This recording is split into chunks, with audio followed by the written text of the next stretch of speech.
What's up, you guys? Welcome to today's video. As you can tell by the title, or maybe not because YouTube hates me, so the title might be something dumb, but today's video is going to be about gate money. What is gate money? Why does the prison give it to you? How much money is gate money? I'm kind of going to break all of that down for you guys today, as well as talk about how money gets into prison, the importance of money in prison, and then Wednesday's video will be Commissary and all of the prices of Commissary. So we're going to break down what all of these things are. This week is going to be a little bit more lighthearted. As you guys know, last week was pretty heavy, so we're mixing it up this week. I also have a prison recipe coming for you guys this week, so be sure to stay tuned for all of the videos that I have this week. All right, without further ado, let's go ahead and get started.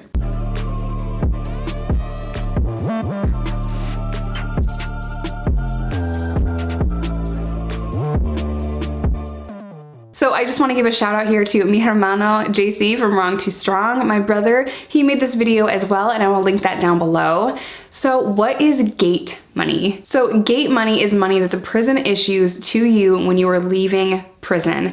Now, I've heard a lot of different figures as far as how much gate money prisons will give you. I have only been given $100 upon my release from prison.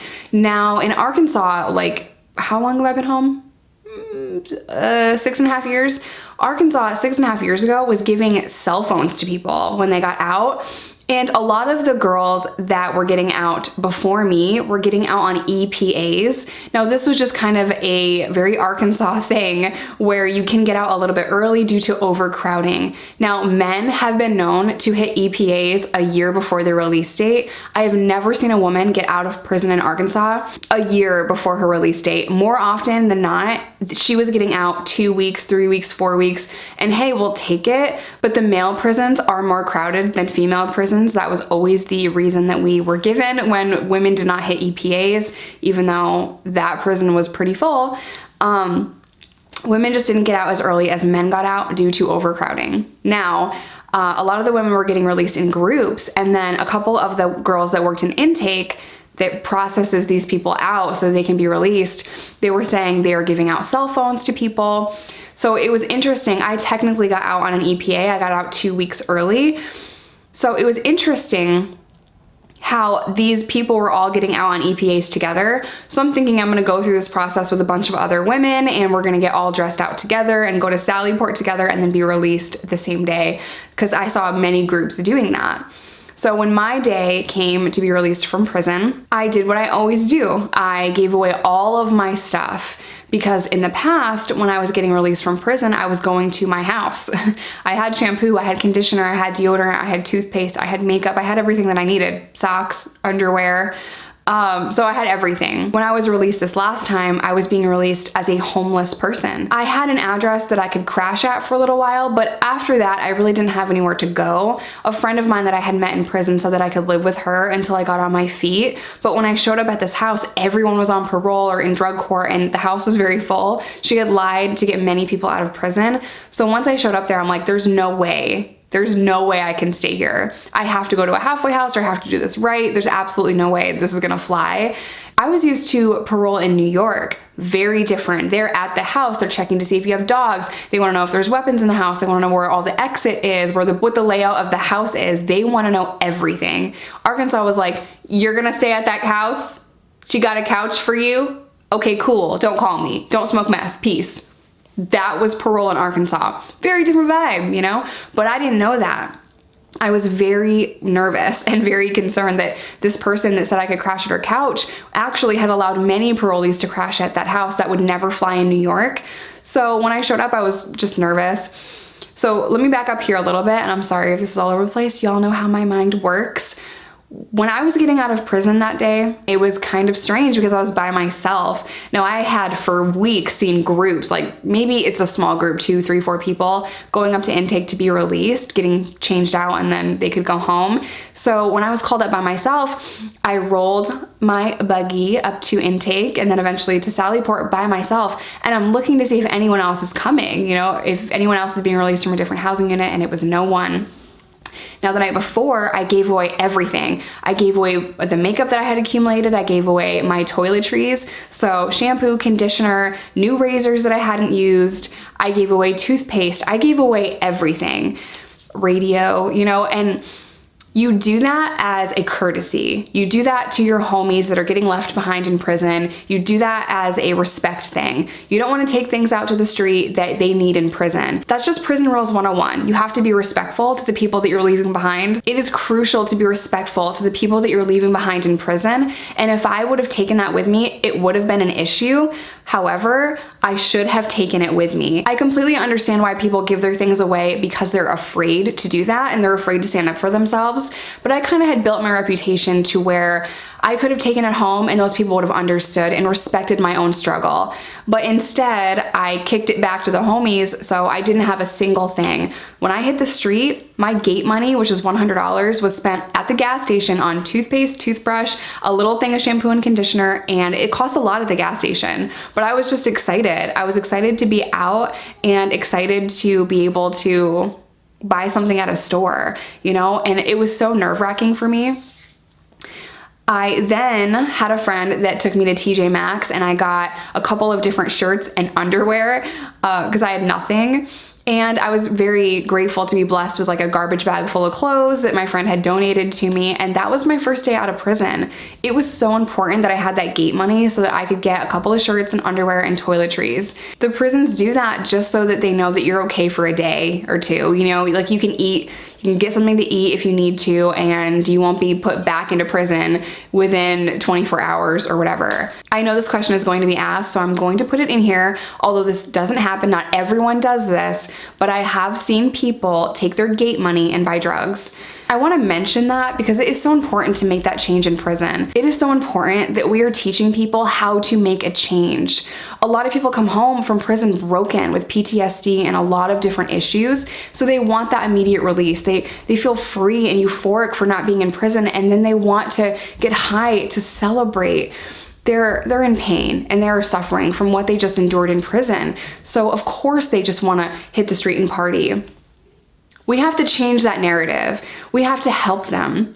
We have to help them have a change of heart in prison. And I know a lot of people watch my channel and they're like, well, prison helped you. Prison saved your life. Prison changed your life. No, I changed my life. I saved my life. Prison didn't teach me how to be sober. Prison didn't teach me how to be a functioning member of society. I had to make that change. I did so much self-reflection in prison, and I am grateful for the time that granted me self-reflection. I'm grateful that I was sober and I was able to have a change of heart that did take place in prison, but that was up to me. I had to make the valid effort to change my life and to change my heart. And every single day, my last 6 months in prison, I thought, what kind of a person do you want to be when you hit the street, Jessica? What kind of mother are you trying to be? And it really just came down to my choices, my decisions, and how hard I was willing to work. Is it easy to go to prison and then leave prison? No, it's not. But I'm living proof that sobriety is possible, recovery is possible, and living with a felony, being successful as a felon is possible. You just have to want it more than anything. So I know a lot of you guys are asking me about money, how money gets into prison, why is money important in prison if they feed you, or what can you buy in prison. On Wednesday, I'm gonna break down Commissary for you, but money gets into prison because family members can send inmates money. You are going to have a very difficult time in prison if you don't have money or if you don't have a hustle. Braiding hair, doing eyebrows, that was my hustle. A lot of people hustle with legal material.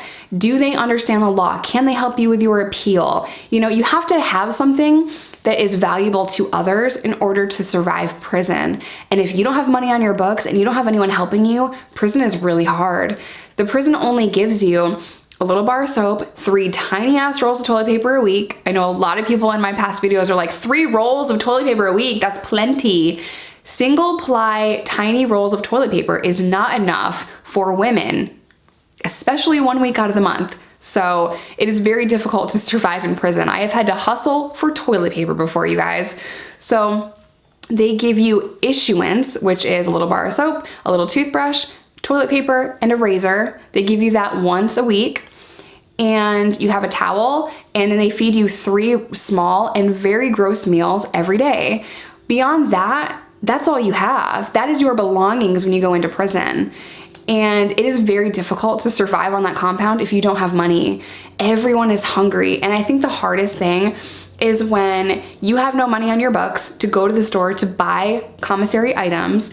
If you have no money on your books and you're in a dorm and you're watching other people cook and have a good time and make these big spreads and you're starving, that is the hardest thing to have to watch. Commissary, store, canteen, whatever you call it in your state is very, very important to inmates. People will fight you over commissary. There will be mad issues over commissary. I've been in facilities on lockdown where commissary didn't come. They skipped our commissary day and all hell broke loose. I've been in dorms where the weather was too bad and the commissary worker couldn't show up that day because the roads were too bad and people freaking lost their minds. Commissary is important. It's the one thing that we need because we need deodorant, you know, but it's also an escape. Making food in prison is like a lifestyle. These recipes are passed down from inmate to inmate, and making food and coming together as a group and creating these spreads is almost like a religion. I mean, it literally just takes you out of prison just for a second in your mind. And it allows you to have a sense of family and community. And for just a second, you're not an inmate. You are cooking up a beautiful dinner for your friends. And I know that sounds crazy because you are in prison, but things like music and books and food are an escape to inmates. You can be in prison and be free, or you can be in prison and be in prison. What I mean by that is you can be in prison in your mind and you can be miserable and suffering and depressed and be a prisoner of your own mind. Or you can decide to live every day as positively as you can. You can either do the time or you can let the time do you. And I was the kind of inmate that was doing time, but I also, my last bid, was very aware that if I didn't make a change, if I didn't change my life, I'd be either right back in prison or dead. Those were my two options. So I had to channel all of my energy and I had to focus on every single thing that I possibly could to be successful in the street. And that didn't come from a reentry class. That came from me. That came from self-awareness and taking a good, long, hard, ugly look in that prison mirror and deciding what kind of a person I wanted to be when I hit the street. I really hope you guys enjoyed this video. Stay safe, stay sober, do not break the law. It is not worth it. And I will see you guys in my next video. Gate money is something that the prison gives each individual that is being paroled out. Without parole, do you get it? God, I've always been released on parole. Oh my God. You guys, he always complains on Instagram I don't answer the phone. He's not answering the phone. Didn't join. That's okay. We're gonna call him again. ¿Dónde está? I think it's really rude that he thinks he should have a life outside of our friendship. Hi, you've reached JC Fitness. Can't get to you at the moment. If y'all see him on Instagram complaining that I don't answer the phone, he doesn't answer the phone.